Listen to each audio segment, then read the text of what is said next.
You know what I said last time about how I couldn't wait? I actually couldn't because this film is too cool and people don't appreciate it as much. I watched every Thomas Tank Engine film, yeah!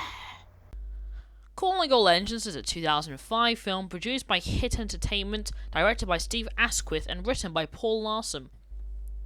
The film stars the late Michael Angelis for the UK version and Michael Brandon for the US version. It was released 5 years after Tatmar. Unfortunately, I couldn't find the budget or gross for the film, but I think it's liked a lot less. It has a 6.2 on IMDb and a 3 out of 5 on Common Sense Media. People definitely like it more than Tatmar, but once again, I turn to my friends. Enterprise Engine 93, Multi Green Thunder, Oliver Duck, Turtles and Thomas, and Hero the Japanese Trim.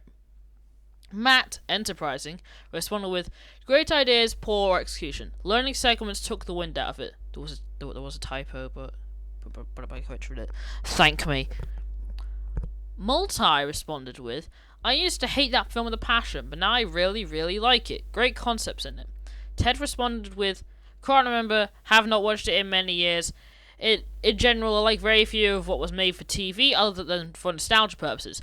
Ted responded with, "Calling All Engines is also bad. The learning segments are the worst part. Some parts of it are okay, I haven't watched it in 11 years. By the way, I did ask him about Tatmar, but then he responded late and he just said, "It's bad." It was very funny. I found myself laughing.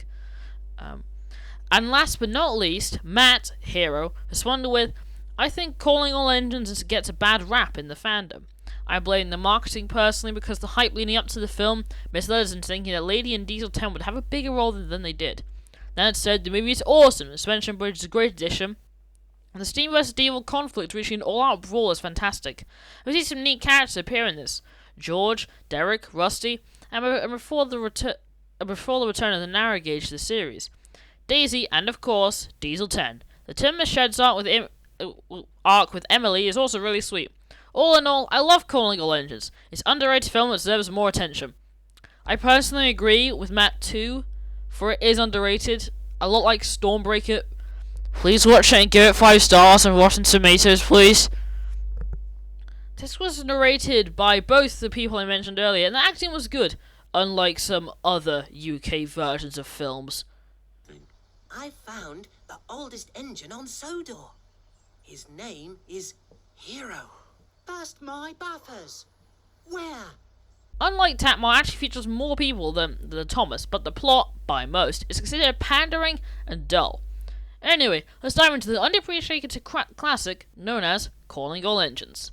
By the way, spoilers. We'll get to see the aeroplanes. The film begins with CGI Thomas puffing down the railway line, showing the logo of the show. It then shows the iconic windmill with Thomas puffing past, with the theme tune of the show. We then get CGI shots of Sodor, narrated by Michael Angelis / Brandon, depending on where you are. Thomas puffs through a tunnel and we are introduced to the engines. At this point, the film does seem more like a made-for-TV special than a film, which sort of is just skimming the 1 hour mark, but it does feel more like the show than Tatmar did. And it tells us how epic the island is, and shows us how many holidaymakers come to the island.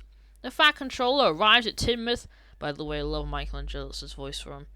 A new airport is to be built on Sodor. As he announces, a new airport is to be constructed on the island for holidaymakers.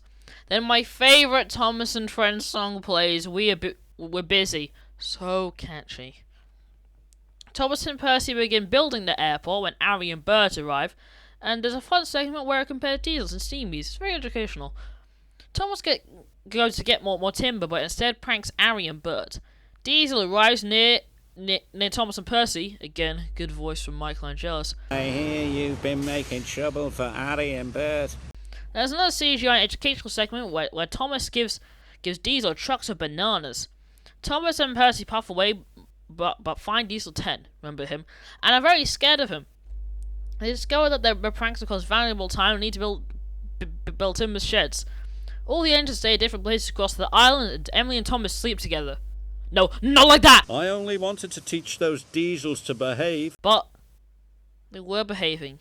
He was being a dick about them and doing work and screwed up everything what they were doing.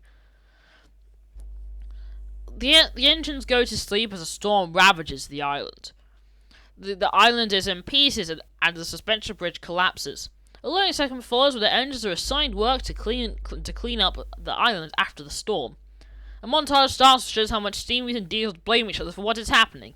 Also reinforces how much Thomas is scared of Diesel 10. I would too if a Diesel with a giant claw chased me around the island. We then go back to Emily's shed where we learn that Thomas sleep whistles. Next morning a song plays. I don't know the name of it, but tell me in the comments. Into trust, causing so much trouble. Who can lift those heavy loads and clear the lines of rubble?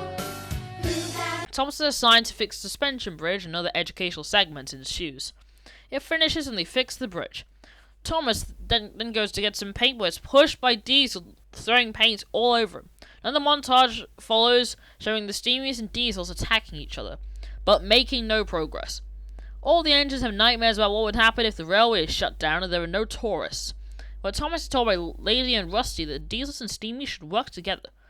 Thomas finds Mavis through an educational segment where they get to work together. They don't get Diesel 10 because Thomas is still a pussy. Another educational segment happens where the Diesels are assigned Steamies to work with. They manage to finish the airport, but when the plane is about to land, Thomas fucks it all up and knocks down the water tower. Thomas gets Diesel 10 to help and lands the plane safely. Another song plays as it shows that the sheds have been rebuilt. Emily is sad because she enjoyed Thomas's company. But wait, what's this? The 7th Space Tidymouth. It's for Emily. Then the theme of the film plays, the film ends. As you can tell, I like the film more than others do. It's underrated and needs more attention from fans and critics alike. I don't really know what else to say. Besides, thanks for watching. Because all I was going to say was already said by here, Japanese train. So just, thanks. Next on the list is The Great Discovery from 2008. The Very Epicness.